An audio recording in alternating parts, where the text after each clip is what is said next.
آج جس دور میں ہم زندہ ہیں یہ دور بہت پیچیدہ ہے. اب جنگ جو ہے وہ ایک جنگ نہیں ہے کہ مطلب دشمن آئے اور آپ کے شہر پہ ملک پہ حملہ کر دے. ہاں، اب جنگ جو ہے وہ مرکب ہے، یعنی بہت ساری جہت سے جنگ لڑی جا رہی ہے، یعنی ساری ٹیکنیک، ساری اسٹریٹجیز کام ایک ہی ساتھ. پہلے جنگ لڑتی تھی، ملک آیا ادھر مارا ادھر مارا، ادھر ورلڈ وار 1 ورلڈ وار 2 ایسی ہوئی، قوم آئی ٹھک ٹھک مارا. اب ایسا نہیں ہے، اب ایک ہی ٹائم پر ساری چیزیں استعمال ہوتی ہیں. یعنی سامنے سے بھی مار رہے ہیں، یوکرین کی وار ان کے سامنے ہے. صرف وار نہیں ہے، پروپیگنڈا وار بھی ہے، میڈیا وار بھی ہے، سائبر وار بھی ہے، ڈیٹا وار بھی ہے، انٹیلیجنس، ساری جنگ ایک ساتھ جڑی ہوئی ہے. یعنی جب یوکرین پہ حملہ ہوا تو کیا دکھایا اس نے؟ رشیا ظلم کر رہا ہے، رشیا نے یہ کر دیا، رشیا نے وہ کر دیا. تو ادھر جو یمن میں اتنے عرصے تم مارتے رہو، یہ نہیں دکھایا تم نے کبھی، یہ جنگ نہیں دکھائی کہ یہاں ظلم ہو رہا ہے، وہاں کیوں دکھا رہے ہو؟ خوب کیونکہ میڈیا وار ہے، ساری اسٹریٹجیز ہاتھ میں ان کے، جنگ کو اس طرح دکھایا. اب ایک تو مسئلہ یہ ہے کہ یہ ہمارے ٹی وی چینلوں پہ بھی لائیو جا رہا ہے، کل سے میں مجلس پڑھنا بند ہو جائے گا میرے اوپر. صلوات بھیج دے محمد والے محمد.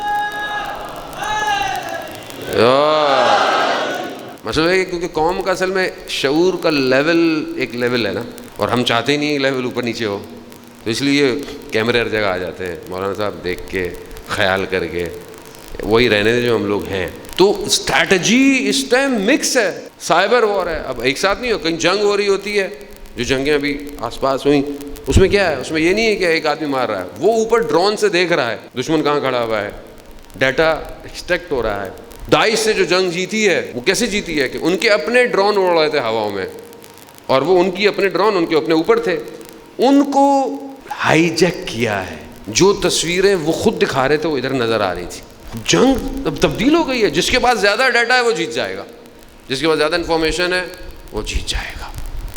دشمن کو سمجھیں آپ، جب تک آپ کو اپنے زمانے کا دشمن سمجھ میں نہیں آئے گا آپ وقت کے حسین کے ساتھ نہیں کھڑے ہو سکتے.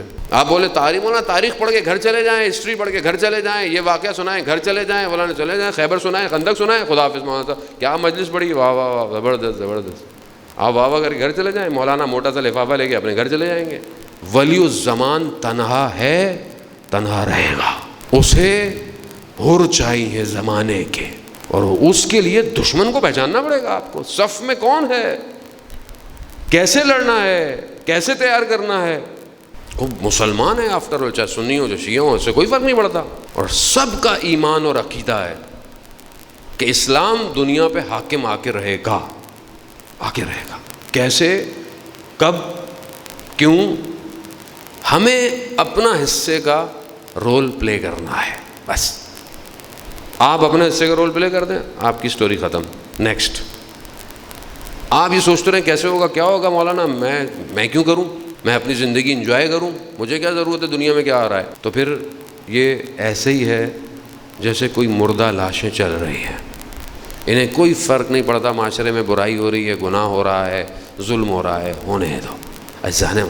اس طرح کربلا نہیں پہنچ سکتے. ولی الزمان تک پہنچنے کے لیے پہلے جہاں میں نے کل آپ کی خدمت کیا کہ اپنی ذات سے باہر آنا پڑے گا، وہاں اس وادی میں داخل ہونا ہے.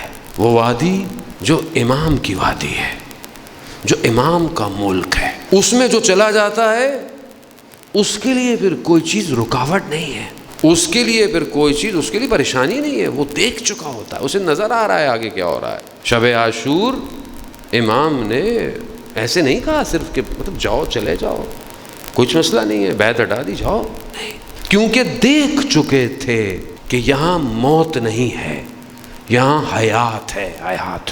اور جو حیات کو دیکھ لے اسے پھر کوئی نہیں روک سکتا. کوئی روک پایا آج تک؟ دنیا قومیں مر گئیں مگر کیا ذکر حسین ابن علی ختم ہوا؟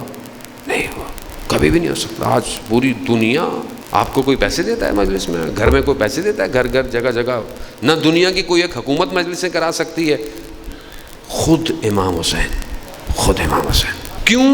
کیونکہ جتنی وہ ہستیاں تھیں کہ جو خود اس قابل ہیں کہ کمال اور انسان کامل ہیں، انہوں نے بھی حسین کو یاد کیا ہے. 7ویں امام مریض ہیں، پیسے دے کر شخص کو بھیجا، جاؤ کربلا جاؤ، امام کے قبے کے نیچے کھڑے ہو کر میرے لیے دعا کرو۔ امام ہے خود ائمہ علیہ الصلوۃ والسلام نے۔ 5ویں امام نے وصیت کی کہ میرے پیسوں سے 10 سال تک مینا کے مقام پر عزاداری کرو۔ کیوں؟ کیونکہ امام حسین علیہ السلام